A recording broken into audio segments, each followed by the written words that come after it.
The legacy of the He-Man franchise needs no introduction. What started as a toy line by Mattel soon got some added lore in the form of comic books to give the action figures some context, and a popular animated series in the 80s sealed the deal for the strongest man in the universe and the fictional world around him. There has been a live-action movie and many other animated shows featuring He-Man, but what many weren't aware are the many failed attempts to bring back the Conan-inspired superhero in more live-action projects. In this video, we will take you through all those times when He-Man movies almost happened, projects under various directors and studios, and projects with varying storylines that got cancelled. Before we go to our explanation, we have a very small request. If you like the content, please support us by subscribing to our channel. This is a small click for you, but for us it means a lot. Thank you, and let's begin.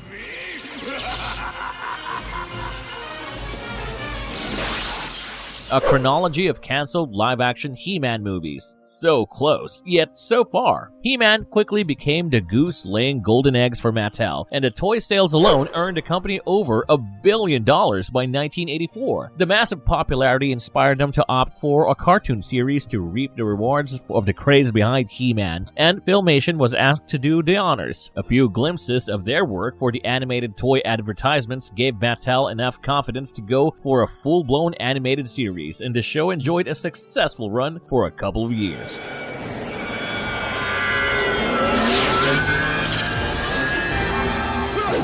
Canon steps into the arena with a live-action movie. Canon films might be notoriously known for their cheesy and entertaining B-movies and action flicks, but they were the first to realize the potential of a live-action He-Man film. They purchased the rights to develop one and promoted the upcoming project as a fantasy that was finally about to be real. Indeed, watching He-Man played by Dolph Lundgren was a treat for many of the fans, but it probably did not reach up to the expectations of many others. The post-credit scene did indicate the plans of a sequel because Skeletor specified in the scene that he would be back, but it has been over 35 years, and we only had a few live-action movies that almost happened and never did. Canon had planned a sequel to be released in the following summer, and they went ahead with a project even though Dolph Lundgren backed out, probably seeking greener pastures. They reportedly had plans for the 3-part movie series, and Canon Films was not set back by the actor backing out. In fact, they went heavy on the promotions for Masters of the Universe Part 2, which would reportedly star Laird Hamilton as the titular hero. Albert Pune was roped in to work on the script and direct the movie. It was titled Masters of the Universe: Revenge of the Beast, and the story offered on an all-new take on the He-Man lore known so far. Here, He-Man would land up on Earth disguised as a football player, and Skeletor would follow suit posing as a Hollywood producer. Their duels would once again be legendary, and there would be a more relatable touch in the action that was about to unfold. Even though everything was all set to go ahead, Canon ran into some trouble with the finances and the plans fell apart. The sets and costumes were reused to create the iconic sci-fi action flick Cyborg, a movie that also used the abandoned sets of their cancelled Spider-Man movie. While the cancelled live-action sequel was a setback for the franchise, the animated shows kept coming. First, there was a show in the 90s about He-Man fighting alien mutants, and then came the 2002 version that is widely regarded as a more mature version of He-Man than what we witnessed in the 80s. This animated series gave us a proper origin story for a few characters, and also laid the groundwork for the bad blood between He-Man and Skeletor. The abrupt cancellation of the show was uncalled for, and a few story arcs were left half-baked, courtesy of the sudden cancellation after the second season. What do you want from me?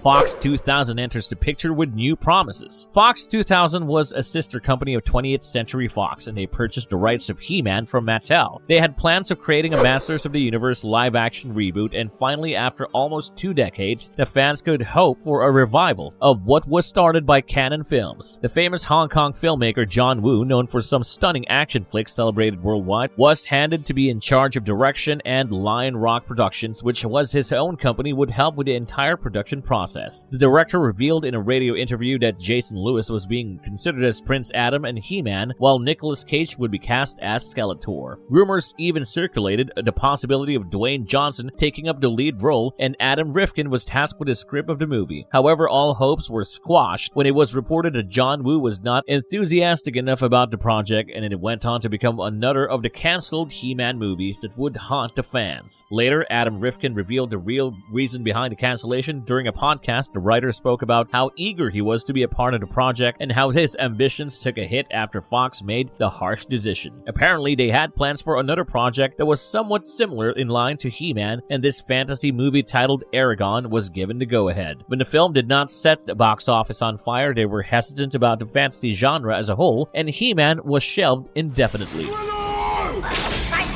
The key! Get the key!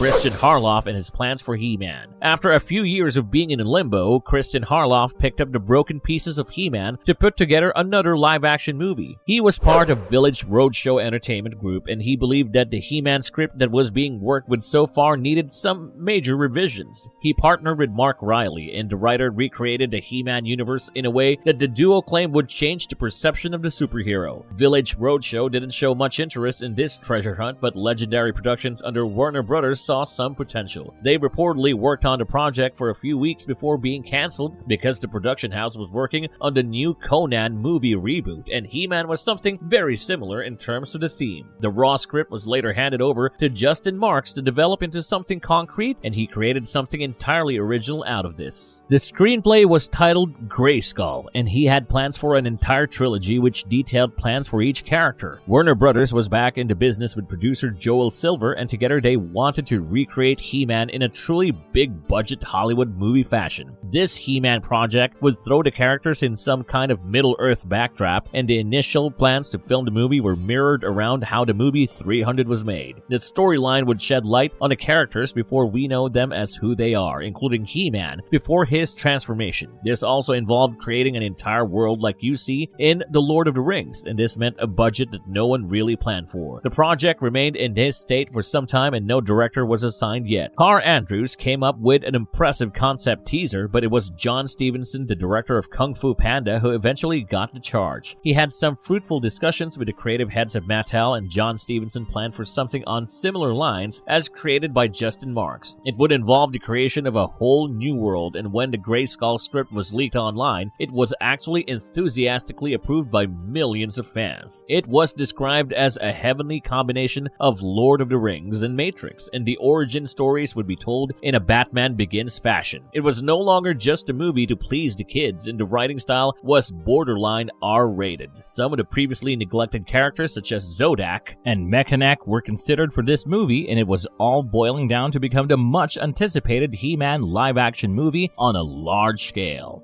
I don't like people threatening my friends.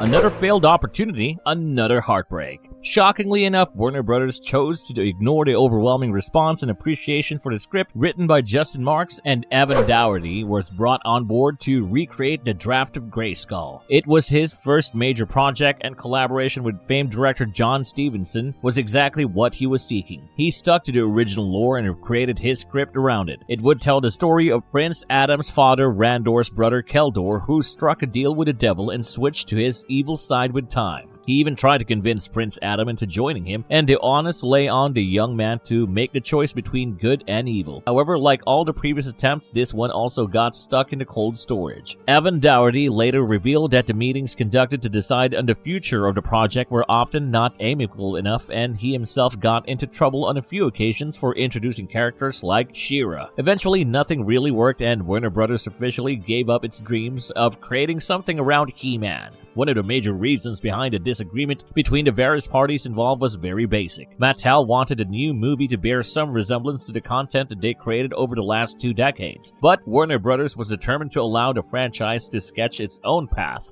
The reimagination of the lore as seen in Grayskull did not go down well with the officials at Mattel, and a mutual agreement was never reached. The secrets of Castle Grayskull. This is Cringer, my fearless friend. Sony Pictures tried their luck with HeMan. After the exit of Warner Brothers, it required another major player to get involved with the project for it to have some genuine chances, and Sony Pictures was just the right name. Around 2009, shortly after the departure of Warner Brothers, they took over the rights, and like any major studio, they wanted to recreate all the previously discussed ideas. They had plans to star Channing Tatum as HeMan, and Escape Artists Productions would handle all the technicalities. Mike Finch and Alex Litvak back, the men behind Predators were given the responsibility to create a fresh script for He-Man. They managed to lure both the studio and Mattel by assuring that the characters and their original essence would be preserved, and also by convincing Sony Pictures that they would have their own twists in the tales and the representations. However, one of the major changes that they had planned was the image of the protagonist himself. He would no longer be transforming into the muscular, sword-wielding superhero, and he would only be seen in his Prince Adam avatar. Although Sony announced a grand 3D release for this upcoming project, the fans were not entirely convinced by such drastic changes. The sentiments weren't half as positive as seen during the earlier attempts, and surely the fan verdicts did not go unnoticed by the top bosses at Sony. They hired a new writer, Richard Wenk, to work on the script, and this was the man known for his amazing work in The Equalizer. There was also news about popular director John M. Chu being very interested to create a He-Man movie. Later, the director revealed that he was actually approached by the studios to take charge of the direction. He was initially hesitant about the quality of the script, left him mightily impressed, and he was on board. He was ecstatic about the multiple twists and turns in the narrative,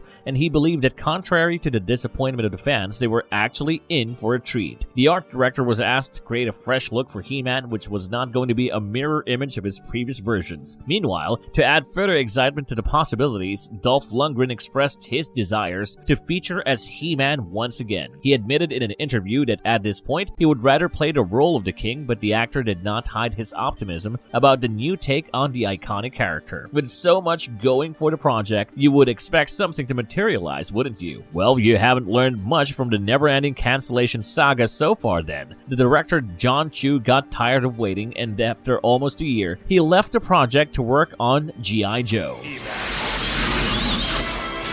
Block him! He-Man 3!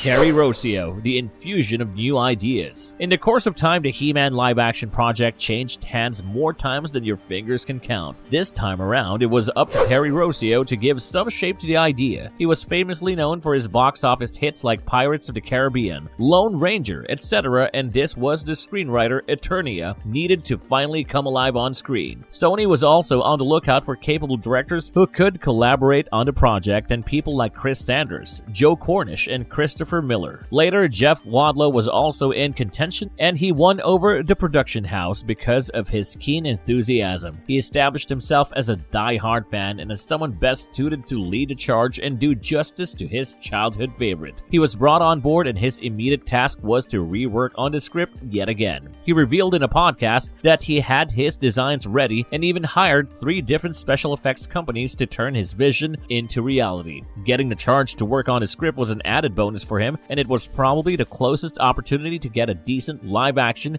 He-Man movie. He was dead against ideas of a comedic version of He-Man or anything that tampered with the original concept or his vision of the superhero. Although the entirety of the plot was not revealed, it was believed widely that the movie would be something on the lines of Guardians of the Galaxy, and the director would go on to use most of the known characters in the franchise. Once again, the fans were hopeful and excited, but the studio culture eventually got in the way. The final version of the script failed to get the nod, and that was curtains for the project. Eventually, when the script was leaked online, we learned about the plot, and it seemed everything that a true fan would want to see on screen. Keldor and Prince Adam were written as brothers. Keldor being the elder, the king had to sacrifice Keldor for the greater good of his kingdom, and this pushed Keldor beyond the line of evil, where he became the Skeletor that we know and fear. This origin story would leave sufficient room for the grudges that can be held by the evil lord, and his hate for Eternia also had a solid background.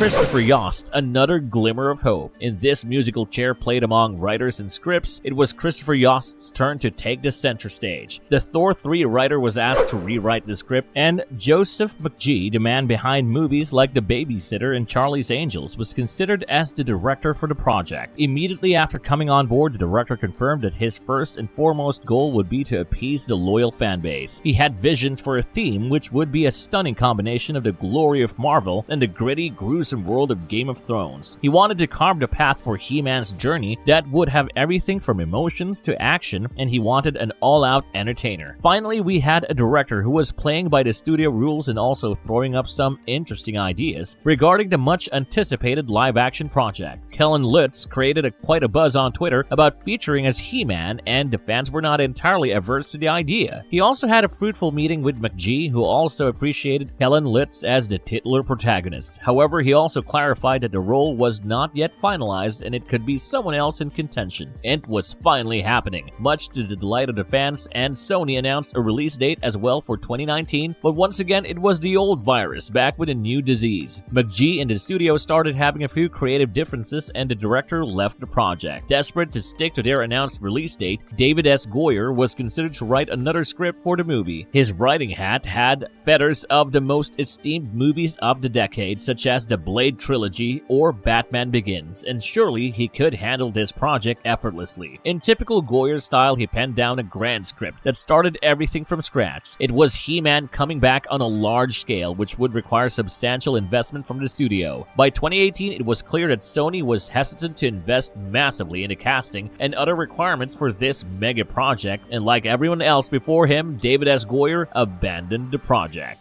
Sony's final attempt, the Nee brothers, and the current status of the movie. With every plan backfiring miserably, Sony hired Aaron and Adam Nee as the new directors for the project. Even though the movie was delayed for almost 3 years, work has reportedly begun for the filming process. They're going to create the movie in collaboration with Netflix and Mattel Studios, and Kyle Allen is reportedly playing the role of He-Man. The directors were delighted to have Kyle on board because apart from his acting versatility, the actor is also trained in martial arts, which will make the action scenes a piece of cake. The recently made The Lost City and the director duo were quite hopeful that their experience and learning from the project will help them with their He-Man endeavors. Sony continues to retain both the theatrical rights and the streaming rights, and the movie reportedly has a massive budget of over $100 million. If all goes well, you can expect the movie sometime next year or in early 2025, and we will be keeping our fingers crossed so that this doesn't end up being another of the canceled and abandoned efforts.